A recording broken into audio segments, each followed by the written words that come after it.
Olá, hoje é terça-feira, dia 9 de agosto de 2022. Eu sou o jornalista Gabriel Nascimento, da agência Safras. Está começando mais um Conversa com o Analista aqui na Safras TV. Hoje conversando com o analista de trigo da Safras e Mercado, Elcio Bento. Bom dia, Elcio. Bom dia, Gabriel. Bom dia a todos. Vamos lá então, porque o mercado de trigo ele está entrando numa fase diferente, aí, principalmente aqui para nós no Brasil, agora se aproximando da colheita, né? Mas vamos por partes, porque a gente sabe que o mercado ele acompanha a movimentação internacional e que agora nessas últimas semanas vem observando uma acomodação tanto por uma questão sazonal quanto agora por essa situação lá da retomada dos embarques na Ucrânia, né? Eu queria que tu explicasse para o nosso espectador quais são os motivos desse movimento de acomodação dos preços internacionais. Exatamente, Gabriel. A gente teve, na verdade, se a gente voltar um pouquinho antes, com o início da guerra, uma explosão das cotações. As cotações saíram no patamar de $8 para trabalhar acima de $12, né? Foi uma alta muito acentuada. Essa alta chegou no seu pico, principalmente lá na segunda metade do mês de maio, quando a Índia anunciou a sua saída das exportações, e a partir de junho iniciou uma acomodação.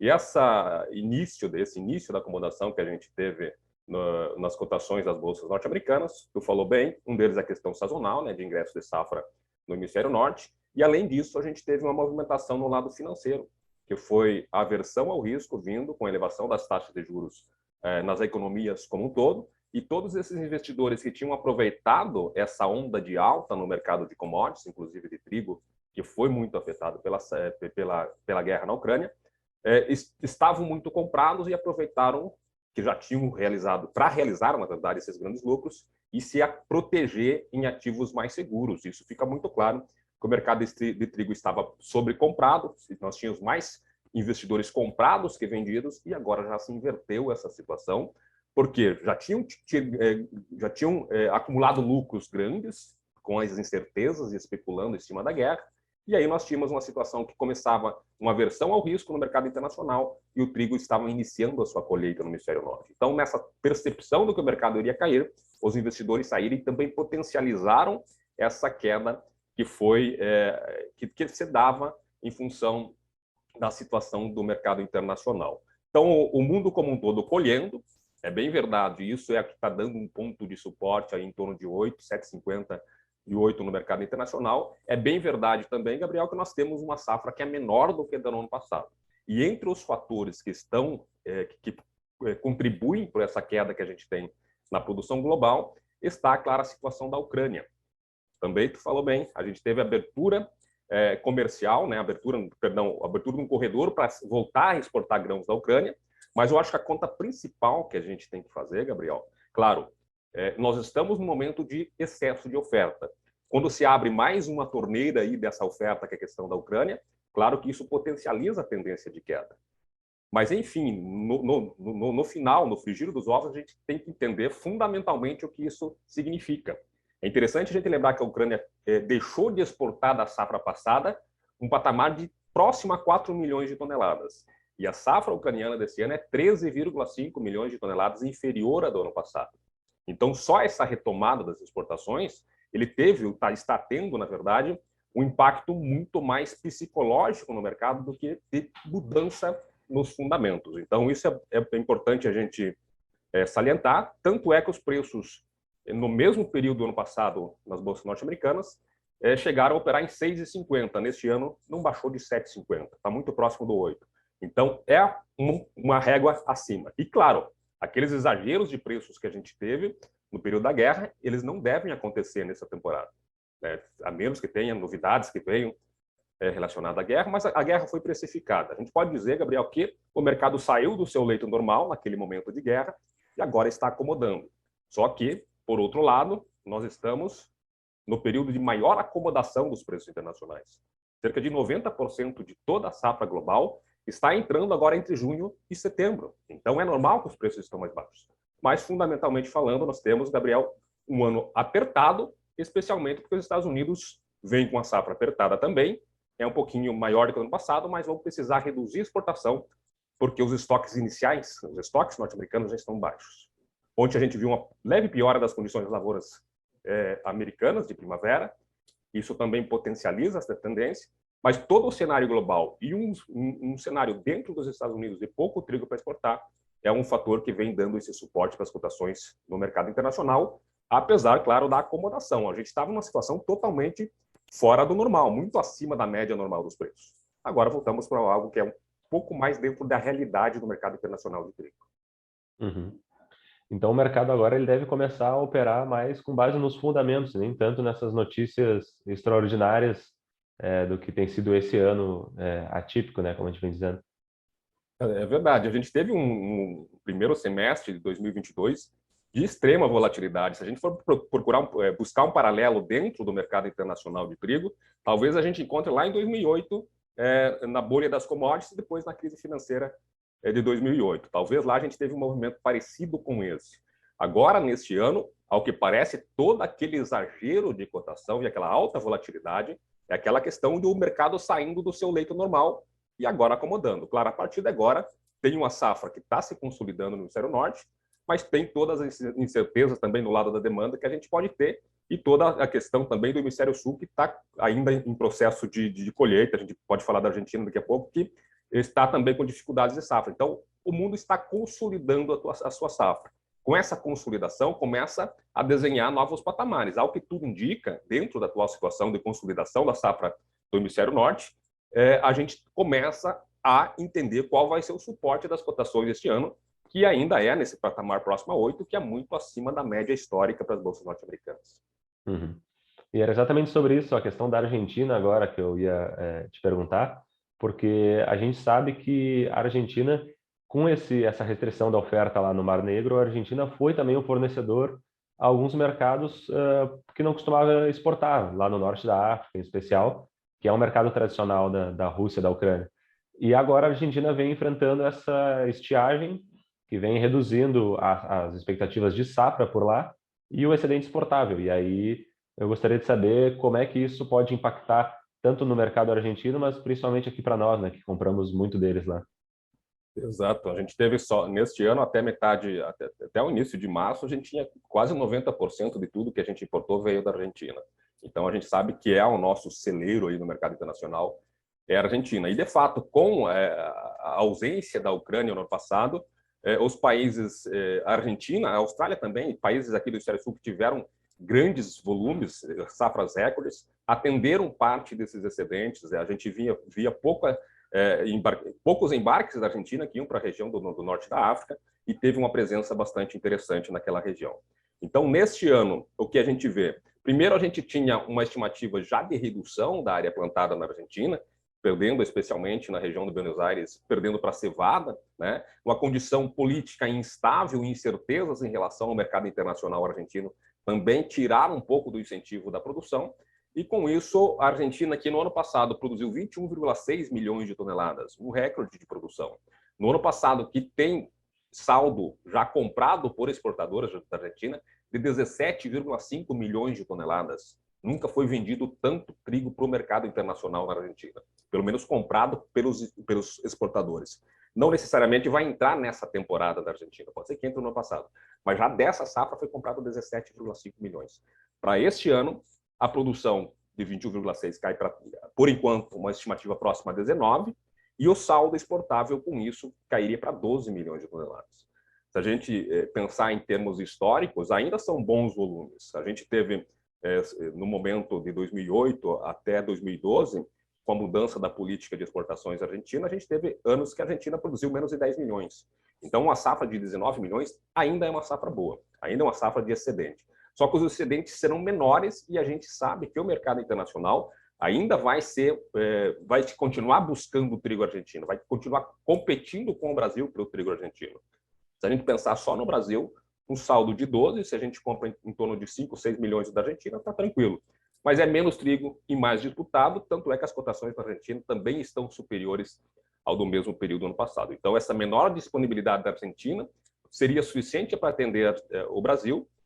Outro ponto é que o Brasil está sem TEC, então nesse segundo semestre está trazendo o trigo norte-americano, isso alivia a pressão que a gente tem aqui no Brasil, mas é importante a gente lembrar ou pensar que a Argentina está com dificuldade, está com uma quebra de safra e o recorde de produção do ano passado já não seria repetido, E, por enquanto, a gente está trabalhando com 19 milhões de toneladas. Então, e se pensar principalmente no saldo exportável de 17,5 que foi comprado pelos exportadores, neste ano o excedente é de 12, e desses 12 a gente já tem mais de 8 milhões de toneladas comprometidas com o mercado internacional da safra nova argentina, que inicia lá em dezembro. Então vai ser um ano bem apertado também dentro do quadro argentino. Uhum.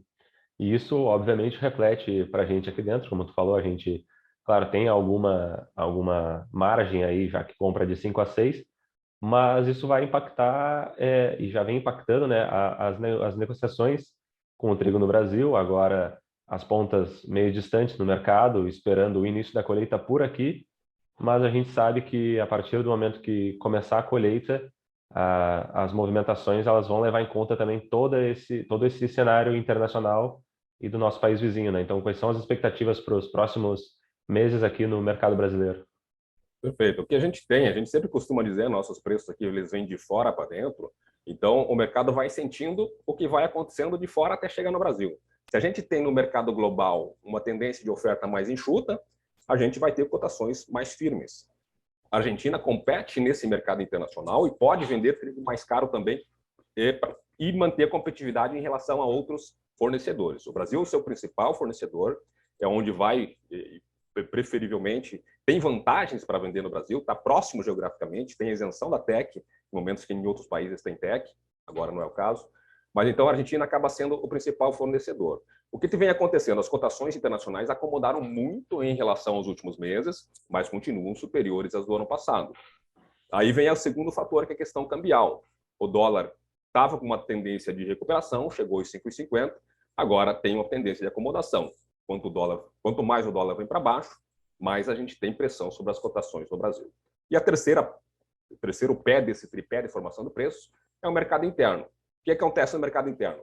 Temos o prenúncio, aí, a projeção da maior safra da história. 10,5 milhões de toneladas deve o Brasil produzir se não acontecer nenhum problema em termos climáticos. O que a gente pode dizer, a gente não quebra a safra anteriormente, mas o que a gente pode dizer até agora é que as condições de lavoura são muito boas, são perfeitas, a gente pode dizer. O clima é muito complicado para o trigo, então a gente não pode cravar que esse potencial vai ser atingido, mas até agora eles vêm caminhando. Os próximos desafios da safra brasileira é passar por eventuais ocorrências de geadas, agora na formação de grão, e na floração e enchimento de grão, e mais adiante, lá no período da colheita, passar por um momento de possibilidade de chuva que traria, aí no caso, não queda da quantidade, mas sim da qualidade do trigo, uma eventual chuva no período da colheita.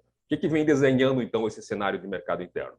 Tem mais trigo internamente, a pressão sazonal aqui no Brasil também é mais forte. Então, os níveis de preço no Brasil devem ficar abaixo da paridade de importação, que é aquele preço que o trigo de fora chega para formar preço no Brasil, e, sobretudo, no caso do Rio Grande do Sul, trabalhar na paridade de exportação, que é o menor preço, teoricamente, que pode chegar no Brasil, que é o momento em que, ou é aquele preço em que o produtor brasileiro vai vender no mercado internacional a preços de mercado internacional, que estiver sendo negociado pelo preço argentino ou norte-americano, os competidores do Brasil, que se tornou um grande exportador, também aqui no Rio Grande do Sul, especialmente, é que vão formar preços.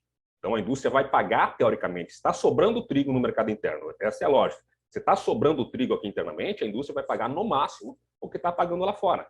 Se começa a faltar trigo, a indústria tem que pagar o preço que o trigo importado está chegando no Brasil. Então, são essas duas diferenças de paridade de importação e exportação. No caso do Rio Grande do Sul, paridade de importação, que hoje, pelos números de hoje, dariam cotações em torno de 1.600 a R$ 1.700 por tonelada. Lembrando que hoje os preços estão em torno de 1.900.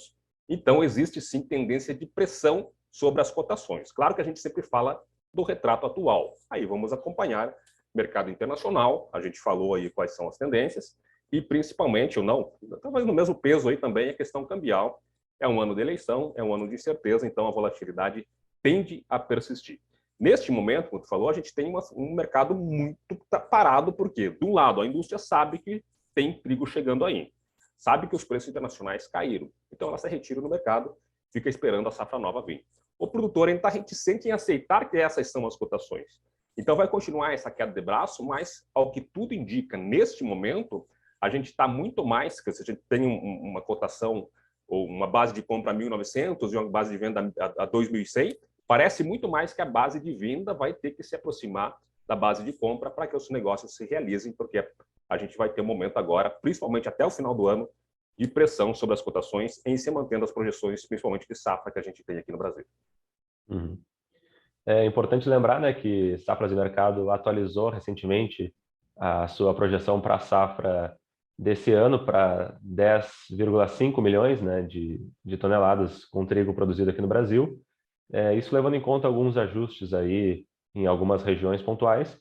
Essa e outras informações o espectador pode encontrar acessando safras.com.br, se inscrevendo aqui também no canal de Safras e Mercado no YouTube, ativando as notificações para receber todos os vídeos, e no site de Safras e Mercado, safras.com.br, também a possibilidade de pedir um demonstrativo da plataforma Safras, que traz todas essas informações e muito mais aqui do que a gente acompanha do mercado interno e externo de trigo, com as análises do Elcio aí, que além de tudo também oferece cursos, né, a respeito do mercado de trigo para quem tiver interesse em se aprofundar melhor nesses conhecimentos, né, Elcio?